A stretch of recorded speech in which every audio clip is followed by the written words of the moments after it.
Today, we're going to try and decode something I think we've all felt. Why do modern political arguments feel so completely broken? We're going to dig into some fascinating material that gives us a whole new vocabulary, almost like a diagnostic tool, to understand the chaos of toxic debate and maybe, just maybe, figure out how to navigate it.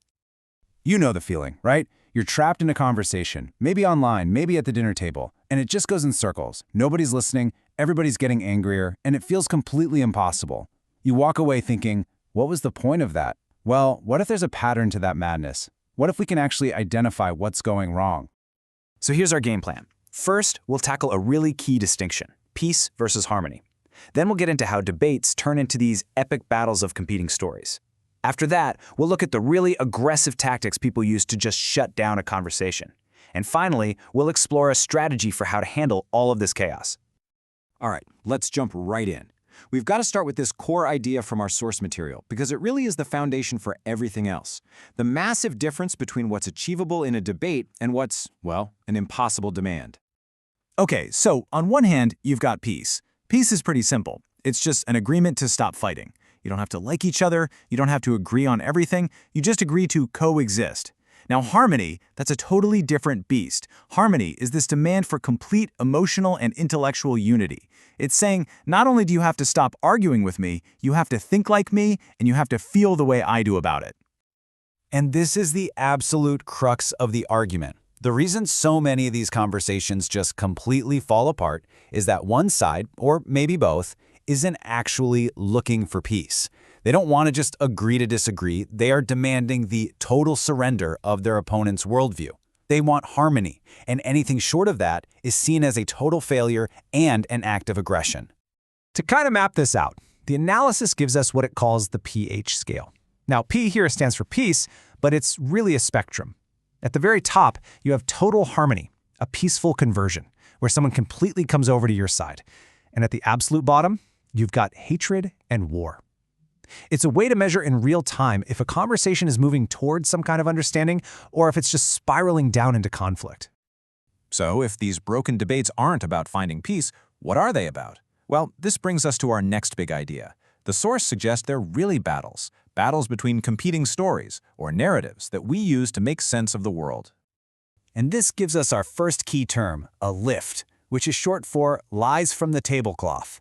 A lift is an argument from the other side that is so foreign, so contrary to your entire worldview that your brain can't even process it as a valid opinion. It just sounds like a crazy, evil lie. Even if there are facts backing it up, it feels deceptive, barbaric, and just plain wrong. And this lyric from the band System of a Down is used to perfectly capture that feeling. It's that sense of betrayal, of disgust.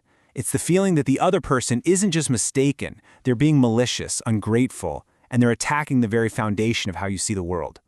Now, a really common way to build these narratives is a tactic the framework calls cherry-picking the historical grove. We've all seen this, right? It's when someone yanks one little convenient fact from history but completely ignores all the complicated context surrounding it, all just to build a simple story that helps them win. So a classic example is the Boston Tea Party. Someone might say, hey, the Founding Fathers destroyed property for a political cause, so it's a legitimate form of protest today.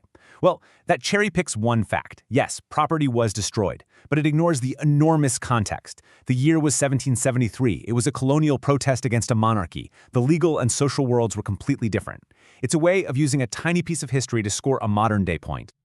All right, next we have cons, or conditioned on negatives. These are basically conversational traps. The source points to the phrase, no justice, no peace, as a perfect example.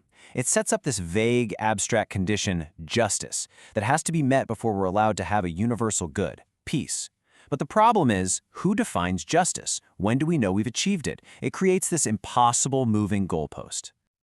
And this quote from the Joker in The Dark Knight is used to show the true nature of a con. It's an ultimatum, it's a non-negotiable demand with a threat attached. Do what I say, fulfill my vague condition, or else. It's a tactic designed to completely shut down any real discussion. So what happens when things really escalate?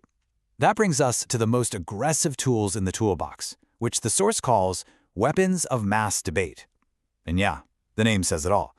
These tactics aren't about persuasion. They're about total annihilation of the other side's argument. WMDebs for short.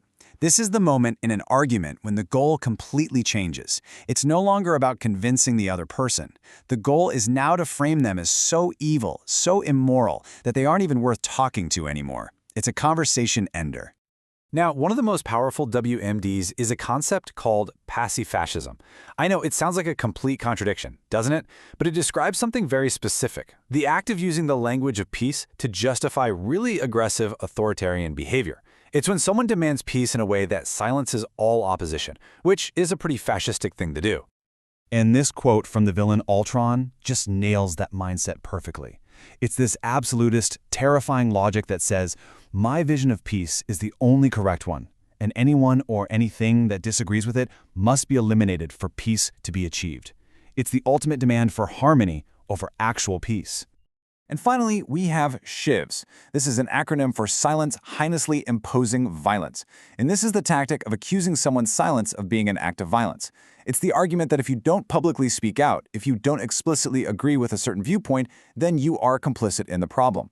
It's a powerful tool because it forces people to speak up and publicly agree, leaving no room for nuance, neutrality, or even just quiet contemplation. Okay, after all of that, it can feel pretty hopeless, right? But the source material doesn't just diagnose the disease, it also offers a potential strategy for how to deal with it. So, let's get into our final section, countering the chaos. This framework is called Counterinsurgent Conversation Strategies, and it borrows its ideas from military doctrine. Think of it as a 6-point checklist to use before you even decide to engage in a debate. Is there a credible host or moderator? Is there a clear goal? Is the terrain, like the platform you're on, controlled? The whole idea is to assess whether a rational conversation is even possible before you dive in. And that brings us to the real takeaway here. This whole vocabulary, lifts, cons, WMDebs, it's not meant to be a new set of weapons for you to go out and win arguments with. Not at all. It's about giving you the tools to recognize when a conversation has gone off the rails, when it's become irrational. It empowers you to make a choice, to disengage from those toxic, unwinnable battles and save your energy for conversations that might actually go somewhere. And that leaves us with this final, really big question to think about. As our culture seems to push more and more for this total ideological agreement, for this perfect but impossible harmony, are we actually forgetting how to do the simple, necessary work of just coexisting?